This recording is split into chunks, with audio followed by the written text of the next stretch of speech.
একটা ব্যক্তি সে বুঝতে পারে সে পাপ করলে ভালো থাকতে পারে না,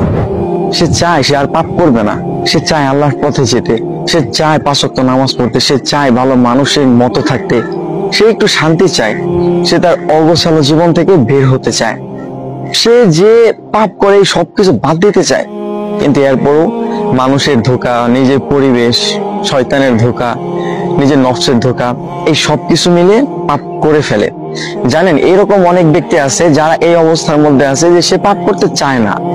সে পাপের মধ্যে যেতে চায় না, কিন্তু এরপরও নফসের ধোঁকা, শয়তানের ধোঁকা, আজে বাজে মানুষদের সাথে মিশে বিভিন্ন ধোঁকায় পড়া, এই সবকিছুর কারণে সে পাপ করে ফেলে, সে ভুল করে ফেলে।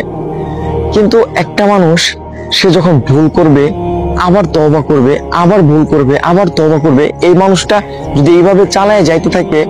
এবং একটা সময় গিয়ে হয়তো আল্লাহ তাআলা চাইলে সে একদম পাপ থেকে মুক্ত হয়ে যাবে, সে একদম ভালো হয়ে যাবে, একটা সময় সে একদম পাপ ছেড়ে দিবে। একটা মানুষ সে পাপ করতেছে, কিন্তু সে যে পাপ করতেছে এটা সে ভাবতেছে না, এটা ভুলটাকে সে ভুল মনে করতেছে না, পাপটাকে সে পাপ মনে করতেছে না, সে একটা খারাপ কাজ করতেছে, সে পাপ করতেছে, তার কাছে মনে হচ্ছে না যে এটা ভুল, এটা খারাপ, এটা পাপ, আল্লাহ তাআলা এটা অপছন্দ করেন, আল্লাহ তাআলা এটা থেকে দূরে থাকতে বলছে। এই মানুষটা যদি পাপ করার সাথে সাথে এইরকম চিন্তা করে আর মাফ না চায়, তাহলে এই মানুষটাই মূলত পাপের কারণে ধ্বংস হয়। এই ধরনের মানুষ, হ্যাঁ, এই ধরনের মানুষের মূলত পাপের কারণে ধ্বংস হয়। কিন্তু যেই মানুষগুলা পাপ করে আবার আল্লাহ তাআলার কাছে মাফ চায়, সে পাপের জন্য তওবা করে, সে আল্লাহ তাআলার দিকে ফিরে যেতে চায়,